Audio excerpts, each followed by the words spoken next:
20 minutes away from 8, protesters who are occupying the Octagon in Dunedin, of course, have been served an eviction notice from the council after 19 days camped in the public space. They're part of the global Occupy movement. They've vowed they will ignore the demands for them to move on. With me is the group member Bert Holmes, who's with us. Bert, good morning to you.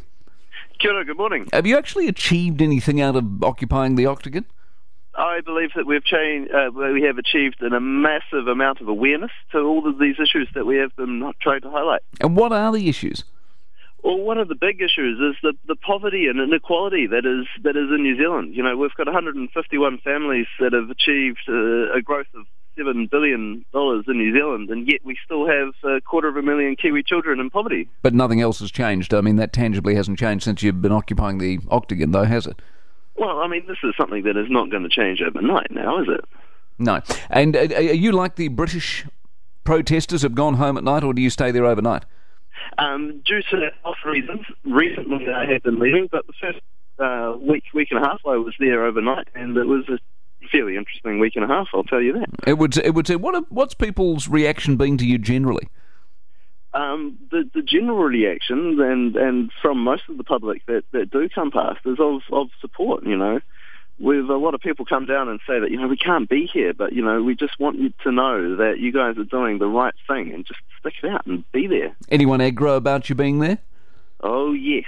That tends to increase sort of as the weekend rolls around. You know, we are surrounded by pubs.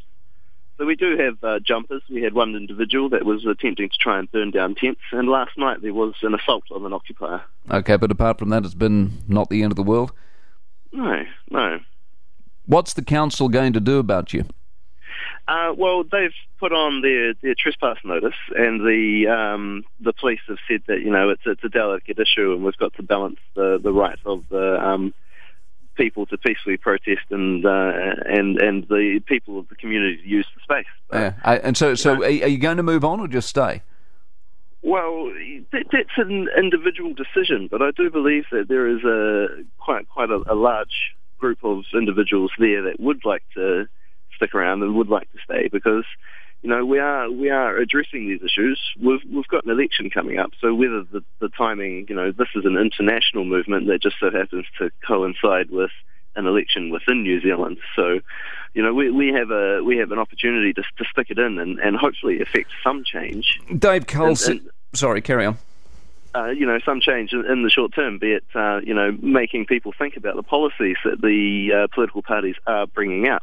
Dave Cole says the place stinks of urine and you need to get out of it because people want to use the place. Well, I don't know. The place would probably stink of urine anyway, because during the weekends the public toilets are closed in the evening, so there is no place for those at the pubs waiting for the taxis to go. Now that since we've been there, we've had a toilet just down a wee alleyway that's been accessible 24 hours a day. And in fact, you know, when the Rugby World Cup games were on, there would have been no public toilets for people.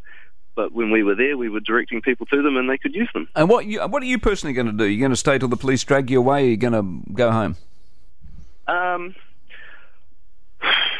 Personally, you know, I have a few things to do, so I would prefer not to be taken away by the police. But, you know, we'll see what happens, I suppose. Good on you, Bert. Bert Holmes. Well, he's not in the Octagon this morning because he's got the health issues. He's at home, but and he's got clearly a few things to do. So we'll see where that goes. And the police are, you know, as usual, the meat and the sandwich between a rock and a hard place, as they say. Todd Hunter of Dragon still to come on the program, but a word on the welfare reform for you in just a moment. 16 to 8.